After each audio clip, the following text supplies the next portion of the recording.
ጠጠሮቹና ሌሎች የዳንኤል ክብረት መጽሐፍ ላይ 171ኛው ሆስፒታል የሚለውን ልጋብዛችሁ። በዓለም በደረጃው 171ኛው በሆነ ሆስፒታል ውስጥ ነው ከዚህ የሚከተለው ታሪክ የተፈጸመው። ይህ ሆስፒታል ዛሬ 171ኛ ይሁን እንጂ እጅግ ገናና የሆነ ታሪክና ዝና የነበረው ነው።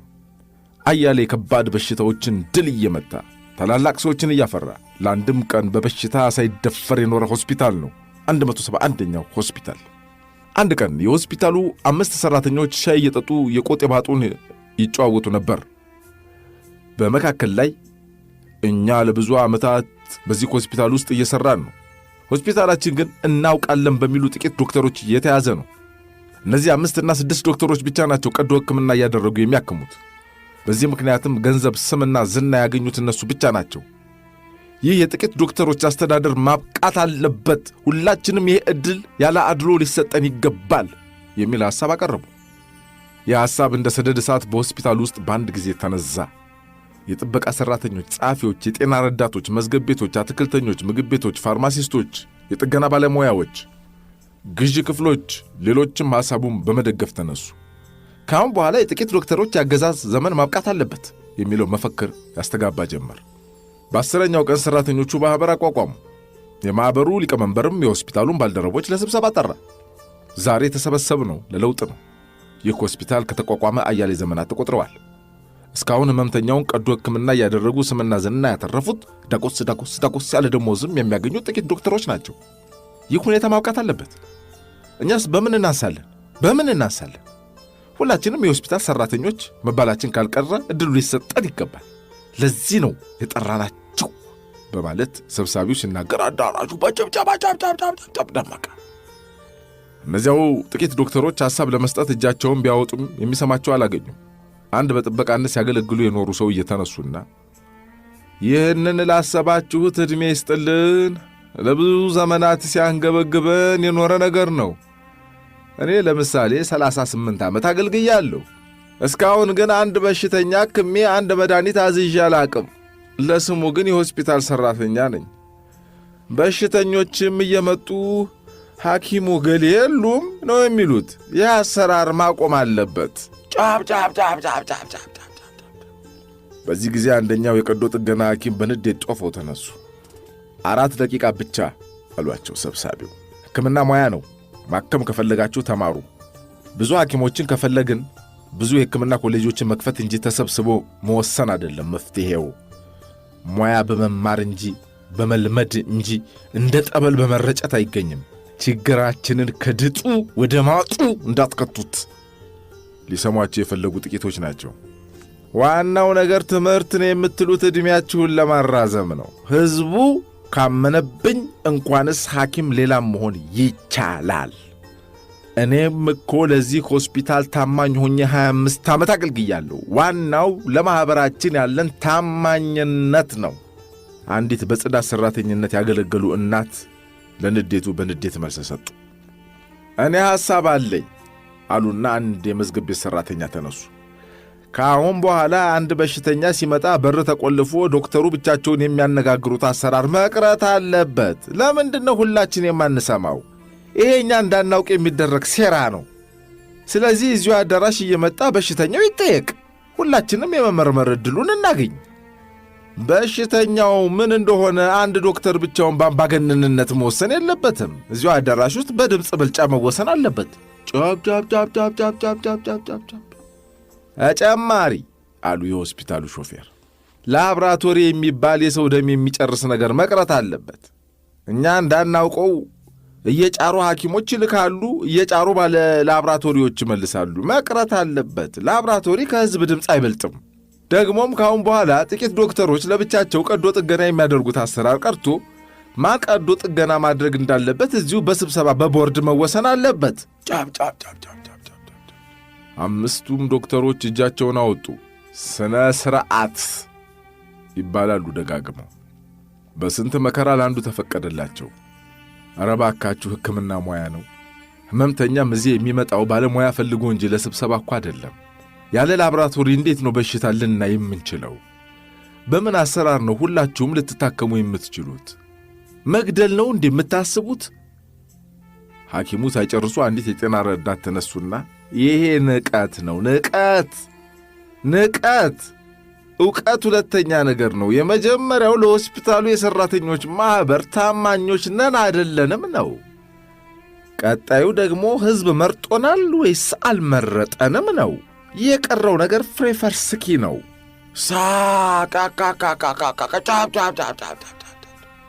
በስብሰባው መጨረሻ በወጣው የአቋም መግለጫ 6 ውሳኔዎች ተወሰኑ። 1. ማንኛውም በሽተኛ ወደ ሆስፒታል ሲመጣ ወደ ስብሰባው አዳራሽ ገብቶ በግልጽነት በሁሉም ሠራተኞች ፊት እየተጠየቀ እንዲመረመር፣ በድብቅ ዶክተሩ ብቻውን መመርመሩ እንዲቀር። 2. ላብራቶሪ፣ አልትራሳውንድ፣ ራጅ የመሳሰሉት ለብዙሃን አሰራር ስለማይመቹ እንዲቀሩ፣ ደግሞም ከመላው ሠራተኛ ድምፅ እነሱ አይበልጡም። 3. ማንኛውም በሽተኛ ምን እንዳመመው በድምፅ ብልጫ እንዲወሰን። 4. ቀዶ ጥገና የሚያስፈልገውን በሽተኛ ማን ቀዶ ጥገና ማድረግ እንዳለበት በድምፅ ብልጫ እንዲወሰን። ዶክተሮች እንደ ማንኛውም ሠራተኛ ድምፅ ካገኙ ያክማሉ። 5.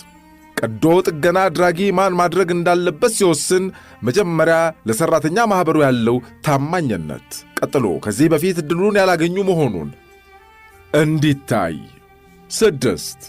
ቀዶ ጥገና አድራጊዎች ከልዩ ልዩ የሆስፒታል ክፍሎች ያላቸው ተዋጽኦ እንዲመጣጠን። ጭቀላት ያለ ጨብጨብ። የመጀመሪያው በሽተኛ ይግባ ተባለ። በሽተኛዋ ተጠሩ። ወይዘሮ ሀገሬ ይግቡ።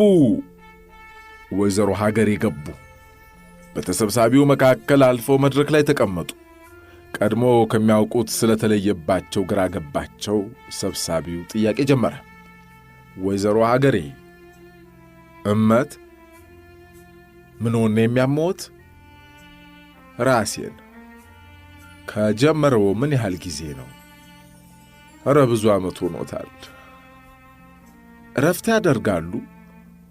ሃይ ልጄ ምን እረፍት አለኝ? ይበቃል ተባሉ። በሉ በሽታቸው ምን ሊሆን ይችላል በሚለው ላይ ሐሳብ ስጡና በድምፅ እንወስን። ጎበዝ። እኔ ጨጓራ ነው። እሺ ዛስ? አይ ኩላሊት። የለም ጉበት ነው። ደሞ ከኋላ ፈጽሞ ይሄማ መጋኛን የመታቸው አይመስለኝም። የሆነ ደንቀራ ተደርጎባቸው ረግጠው ሳይሆን አይቀርም። ሐሳቦች ከያቅጣጫው መጡ። አሁንም ዶክተሮች እየተነሱ ጮኹ። ይሄ ግን 171ኛ ሆስፒታል ነውና ሰሚ አላገኙም። በሽታ እንዴት በድምፅ ብልጫ ይወሰናል? በቂ ምርመራ ተደርጎ አስፈላጊ የሆነ ላብራቶሪ፣ የአልትራሳውንድ የመሳሰሉት ውጤቶች ሳይታዩ እንዴት ብዙ ሰው ስለተናገረ ብቻ ሊወሰን ይችላል? ለምን ታማሚውን እንገድለዋለን? ማን ይስማ? ጥፋ። ድምፅ ስጡን የተባለው ከ5 ተቃውሞ በቀር በብዙሃን ድምፅ በሽታው ኩላሊት ነው ተብሎ ተወስኗል። ሕመምተኛዋ ወይዘሮ ሀገሬ ተቃወሙ። አረ ኩላሊት የደህና ነኝ፣ ተውኝ ባካችሁ። አረ እንደውም ምን መታከም አልፈልግም፣ ይቅርብኝ፣ እንዲሁ ብኖር ይሻለኛል። አሃ ትሻለ ሰድጄ ትብስን አመጣኋሉ አያቴ፣ በቃኝ፣ እንደውም አልፈልግም። ተንገበገቡ። የለም ይህንን ያህል ጊዜያችንን አባክነው ማለት ታከመም ማለት አይችሉም። አሁን ድምፅ ተሰጥቶ ተወስኖ የግድ ነው ይታከማሉ እንጂ ለምን ደግሞ አይታከሙት? አሁን የሚቀጥለው ድምፅ ቀዶ ጥገና ያስፈልገው አላያስፈልገውም? እሺ እሺ በአጠቃላይ ከ5 ተቃውሞ በስተቀር ያስፈልገዋል ተብሎ ተወስኗል። እሺ ማን ቀዶ ጥገና ያድርግ? ሰብሳቢው መጠየቅ ሲጀምር አንዱ ዶክተር ዘለው ተነሱ። አረ ስለፈጠራችሁ፣ አረ ሰው መቀለጃ አይደለም፣ አረ አይደለም፣ እስቲ የዋ ሊደር በሉ፣ አረ ተው። ይሄ ግን 171ኛው ሆስፒታል በመሆኑ የሰማችሁ የለም። ጥቆማዎች ቀረቡ። በመጨረሻም የሆስፒታሉ አትክልተኛ ሆነው ለ30 ዓመታት ያገለገሉትና አሁን አይናቸውን የጋረዳቸው አቶ እንዳለ ተመረጡ።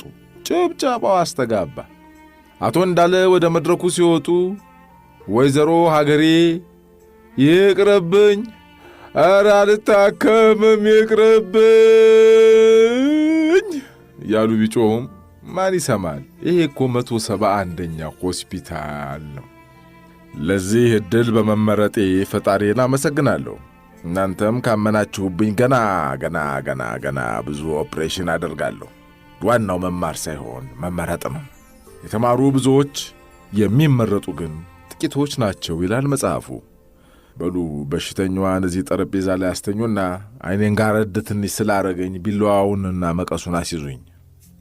ደግሞ ኩላሊቷ የት ቦታ እንደሚገኝ በእጅ አስጨብጡኛ። እንዴማ ባካቸው የቀረውን ነገር ለእኔ ተውትማ።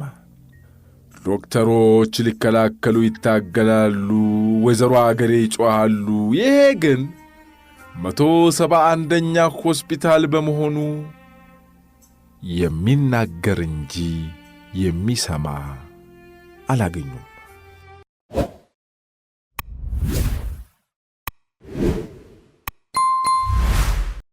በደህና ጊዜ አለማበዴ ይቆጨኛል። ኑሮ እንዴት ይዟችኋል? ያው መቼም ኑሮ እኛን እንጂ እኛ ኑሮን ይዘነው መኖር አልቻልንበትም ብዬ ነው የማስበው። እኔ የምለው ዘፋኟ ቻልኩበት ያለችው ምኑን ነው? እውነት ለመናገር አያቴ እንደምትለው ያበደና በስካር የጠነበዘ ብቻ ነው የልቡን ተናግሮ መኖር የሚችለው። እብድና ዘመናዊ የልቡን ይናገራል እንዲሉ በፍቅር እስከ መቃብር መጽሐፍ ውስጥ ያለውን ጉዱ ካሳ እብድ የሚለው ተቀጽላው ነው ያዳነው። የልቡን ይናገራል። ነገር ግን እሱ እብድ ነው ተብሎ ተንቆ ይተዋል። ድሮ እብደት ብርቃችን ነው። አሁን ግን ማን ያላብዳል ጎበዝ? ዳሩ ምን ያደርጋል? እብድ በበዛበት ዘመን ውስጥ ዘግይቶ ያበደ ቁጥር እንጂ ምንም አዲስ ነገር አይጨምርም። ይህንን ያስተዋለው ወዳጄ በዚህ እያንዳንዱ እንቅስቃሴ እሳት በሆነበት ጊዜ ውስጥ እብደትና የኑሮ ውድነት ይፋዊ ጋብቻ ከመሰረቱ ሰነባብተዋል። ለሁሉም ነገር መዘግየት ጥሩ አይደለም። በአሁኑ ወቅት እኮ ካበደው ይልቅ ለማበድ የተዘጋጀ ይበልጣል። ጎበዝ እንዳይቆጨን ቶሎ አበድ ማለት ነው የሚያዋጣን። ይሄው እኔም በደህና ጊዜ አለማበዴ በጣም ይቆጨኝ ይዟል። ቢሆንም አንዳንዶች እንደሚሉት አሁንስ ስለ አለማበዴ ምን ማረጋገጫ አለኝ ሲል ይቆጫል። እስቲ ወጋችንን በጨዋታ እያዋዛን እንቀጥለው። ከሰሞኑ አንድ የአራዳ ልጅ ማለት ነው ሲያወራ የሰማሁት ታሪክ ቀመስ ቀልድ ነው። ኮሎኔል መንግስቱ ኃይለማርያም በዘመነ መንግስታቸው ነው አሉ በከተማችን ያሉ ሆስፒታሎችን በሽተኞችን የመጎብኘት እቅድ ይዘው ተነሱ። በእቅዳቸው መሰረት ሆስፒታሎችን አዳርሰው ማሳረጊያቸውን የሆነ ሆስፒታል አደረጉ፣ የአእምሮ ችግር ያለበት። እዛም እንደደረሱ ሆስፒታሉን የሚያስጎበኟቸው ዶክተር ጠጋባ አላቸውና ጓድ ሊቀመንበር፣ ያው እንግዲህ እዚህ ያሉት ትንሽ በአእምሮ በሽተኞች በመሆናቸው ያልተገባ ባህሪና ንግግር ቢያደርጉ ይቅርታ ያድርጉላቸው ሲል ገለጻውን ጀመረ። ለምን እንደሆነ ገብቷቸዋል እንዴ? መንግስቱ እየተዘዋወሩ ተመልክተው በሽተኞችን ሲጠይቁ አመናጫቂያቸውና ወራፊያቸው በዛ። እንዳይረሽኑ እኮ ነው እንደዛ የሚላቸው። ያው ግን እብዶች ናቸውና ማንም ምንም አላረጋቸውም።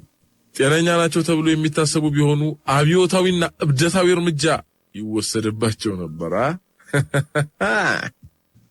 በስተመጨረሻ ግን ዶክተሩ ከህመማቸው አገግመው ሊወጡ ጥቂት ቀናት የቀራቸው በሽተኞች ዘንድ አደረሷቸውና ጓድ እነዚህ እንግዲህ የተሻላቸው ናቸው፣ በቅርቡ ድነው ይወጣሉ አለ። ኮሎኔል መንግስቱ ግን የዶክተሩን ንግግር በተግባር ለመፈተን ፈልገው ነው መሰል በማገገም ላይ ለሚገኙት በሽተኞች ሰላምታ ላጣርጎ ከሰጧቸው በኋላ ለመሆኑ እኔ ማን ነኝ አውቃችሁኛል አሏቸው። ነገር ግን ማንነታቸውን የሚያውቅ ሰው ጠፋ። ኧረ አናውቅህም ተባሉ። ይህን ታዲያ መንግስቱ ራሳቸውን ለማስተዋወቅ እኔ ማለት የኢትዮጵያ መንግስት የደርግ ሊቀመንበር፣ የኢሰፓኮ ማዕከላዊ ኮሚቴ አባል፣ የጦር ኃይሎች ጠቅላይ አዛዥ፣ የወቅቱ የአፍሪካ ህብረት ብለው ሲቀጥሉ ይህን አንደኛው በሽተኛ በጩኸት አቋረጣቸው። ሰውዬው እኔንም ሲጀማምረኝ እንዲህ ነበር ያደረገኝ። በጓዶቻቸው ፊት ኩም አደረጋቸው ይባላል። መቼም ታሪክ ለሰሪው እሾህ ላጣሪው እንደሆነ ሁሉ ምግብም ለተመጋቢው ምርጫም ለታዛቢው ወሬ ለዘጋቢው ነው።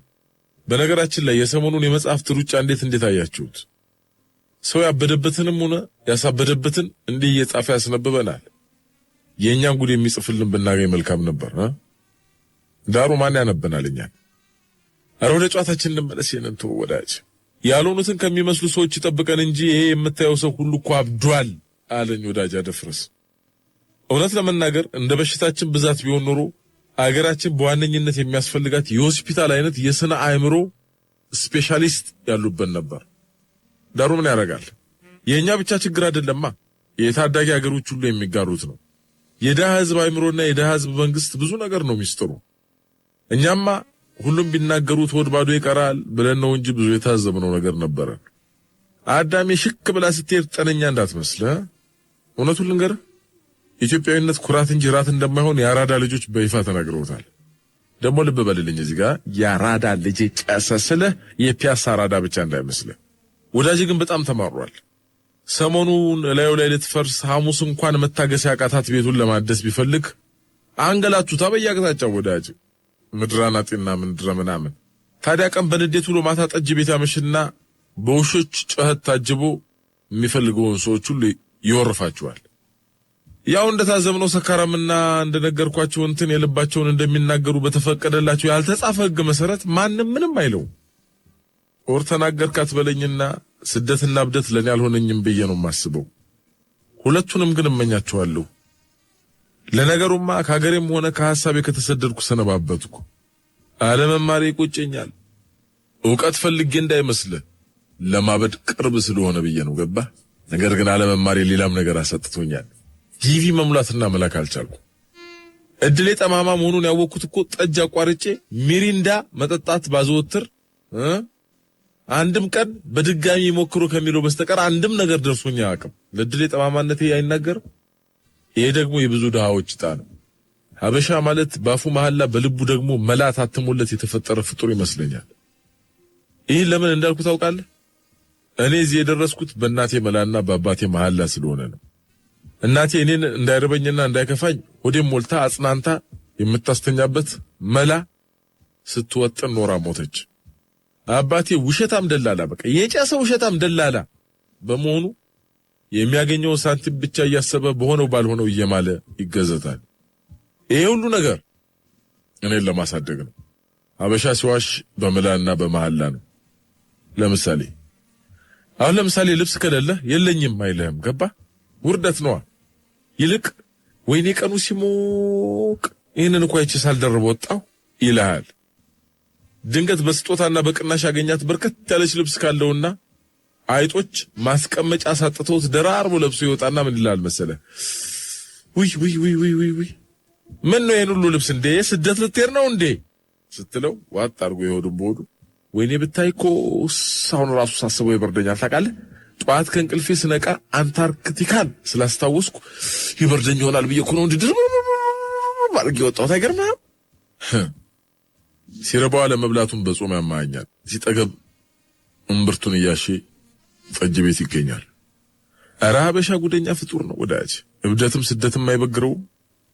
ይልቅ እስኪ እኔማ እንዴት ያነበብኳትን እንደዚህ አይነት የወፈፌ ጨዋታ ልንገርህ። 3 ወፈፌዎች ሕክምና በሚሰጣቸው ሆስፒታል ክፍል ውስጥ ሆነው ያወራሉ። እኔ የዚህ ሀገር ንጉሥ ነኝ አለ አንደኛው ጮክ ብሎ። ሁለተኛው ነገሩ ገርሞትና ለማመን ተቸግሮ ለመሆኑ ማን ነው የነገረህ ሲል ይጠይቀዋል። ከዚያ የመጀመሪያው ተናጋሪ ማን እንደነገረው ለማስታወስ እየታገለ አምላክ ነው የነገረኝ አለ። ይሄን የሁለቱን ንግግር በዝምታ ሲከታተል የነበረው ሶስተኛው የነሱ ቢጤ እኔ ግን መቼ እንደነገርኩ አላስታውስም ሲል ተናገረ። አየህ፣ ማበድ የምትፈልገውን ብቻ ሳይሆን የማትችለውንም ነገር ቢሆን እንድትሆን ሐሳባዊ ዕድል ይሰጣል ማለት ነው። በሀገራችን ካሉት አንቱታን ከምንቸራቸው ኮሜዲያን መካከል አንዱ የሆነው ተስፋዬ ካሳ ነፍሱን ይማረውና በአንድ ወቅት የዋጋ ንረቱን አስመልክቶ በቀለዳት ቀልድ መካከል ላይ አይ አንተስ በደህና ጊዜ ነው ያበድከው ያሉትን ገጸ ባህሪ ሳስታውስ እንዴት ነው ነገሩ እላለሁ። ለማበድም ደህና ጊዜ ያስፈልግ ጀመር ስላስባለሁ። እውነት ነው። አሁን ግን ደርሼበታለሁ። ካበዱ አይቀር በደህና ጊዜ ማበድ ጥሩ ነው።